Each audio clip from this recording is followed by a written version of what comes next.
اعوذ باللہ من الشیطان الرجیم، بسم اللہ الرحمن الرحیم۔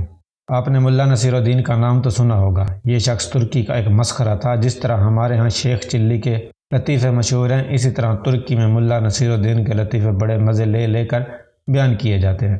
کہتے ہیں کہ ملا نصیر الدین یوں تو نہایت عقل مند اور عالم فاضل شخص تھا، مگر لوگوں کی اصلاح اور تفریح کے لیے بے وقوف بنا رہتا تھا اور ایسی حرکتیں کرتا تھا کہ لوگ ہنس کر لوٹ پوٹ ہو جاتے تھے۔ ملا نصیر الدین کے پڑوس میں ایک مالدار یہودی رہتا تھا، جو اتنا کنجوس تھا کہ کبھی کسی غریب اور محتاج کو ایک پیسہ نہ دیتا تھا۔ ملا نے کئی مرتبہ اسے سمجھایا کہ خدا نے تمہیں دولت عطا کی ہے، اسے غریب اور مفلس لوگوں پر خرچ کیا کرو، لیکن اس نے ملا کی کوئی نصیحت نہ سنی۔ آخر ملا نصیر الدین نے اسے سزا دینے کے لیے ایک ترکیب سوچی۔ ایک روز صبح سویرے اٹھ کر وہ نماز پڑھ کر زور سے دعا مانگنے لگا، یا اللہ اگر تو مجھے 1000 اشرفیوں کی تھیلی بھیج دے تو میں اسے محتاجوں پر صرف کر دوں گا، لیکن اگر اس میں سے ایک اشرفی بھی کم ہوئی تو ہرگز قبول نہ کروں گا۔ یہودی نے یہ دعا سنی تو سوچا کہ ملا بڑا ایماندار بنتا ہے، اس کی ایمانداری آزمانی چاہیے۔ یہ سوچ کر اس نے تھیلی میں 999 اشرفیاں بھری اور عین اس وقت جب ملا نصیر الدین دعا مانگ رہے تھے، اشرفیوں بھری تھیلی اس کے سین میں پھینک دی۔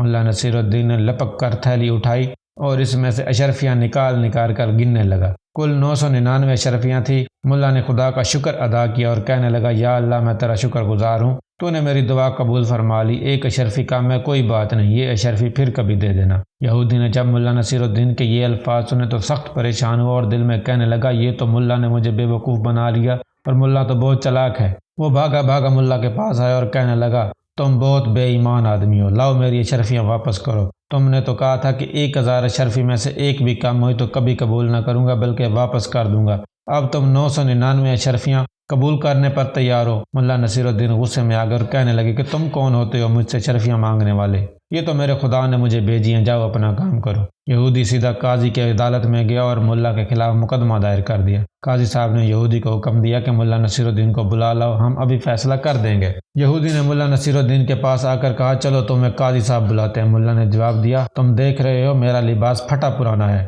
میں اس حالت میں جانے کے لیے تیار نہیں ہوں، تم مجھے اچھے کپڑے لا کر دو تب جاؤں گا۔ یہودی نے یہ شرط منظور کی اور صاف ستھرے کپڑے ملا کو لا کر دیے۔ ملا نصیر الدین نے یہ بیش قیمت لباس پہن لیا اور کہنے لگا، میاں یہودی کیا اتنا لباس پہن کر پیدل جاؤں گا؟ لوگ دیکھیں گے تو کیا کہیں گے؟ جاؤ اپنا گھوڑا لے آؤ، اس پر سوار ہو کر جاؤں گا، مرتا کیا نہ کرتا۔ یہودی نے اپنا گھوڑا بھی ملا کے حوالے کر دیا۔ ملا صاحب نہایت شان و شوکت سے گھوڑے پر سوار ہو کر قاضی کی عدالت میں پہنچے۔ مقدمہ پیش ہوا۔ قاضی صاحب نے دونوں کو غور سے دیکھا۔ ملا نصیر الدین کا قیمتی لباس اور سواری کا گھوڑا بھی انہوں نے دیکھا، اور یہودی کا لباس بھی، اور یہ بھی محسوس کیا کہ وہ پیدل آیا ہے۔ یہودی نے جب سارا قصہ سنایا تو قاضی صاحب نے ملا نصیر الدین سے پوچھا، ملا صاحب؟ جس پر ملا صاحب نے جواب دیا، حضور یہ یہودی میرا پڑوسی اور بڑا ہی جھوٹا آدمی ہے۔ ابھی تو یہ کہتا ہے کہ میں نے اس سے 999 اشرفیاں ہتھیا لی ہیں، کچھ دیر بعد یہ کہے گا کہ یہ جو لباس میں نے پہنا ہوا یہ بھی اس کا ہے۔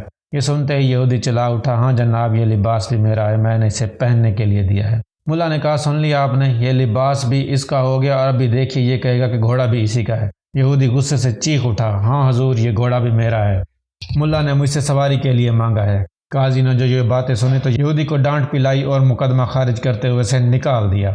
یہودی روتا پیٹتا ملا نصیر الدین کے گھر پہنچا اور اس کی منت سماجت کی۔ ملا نے اس شرط پر اس کو اشرفیاں اور لباس اور گھوڑا واپس کیا کہ آدھی اشرفیاں غریبوں میں بانٹ دے گا اور آئندہ بھی لوگوں کی مدد کرے گا۔ یہ تھا ایک قصہ کہانی ملا نصیر الدین کے حوالے سے جو اب تک پیش کی گئی۔ امید کرتے ہیں آپ کو پسند آئی ہوگی۔ والسلام، ملتے ہیں اگلی ویڈیو میں۔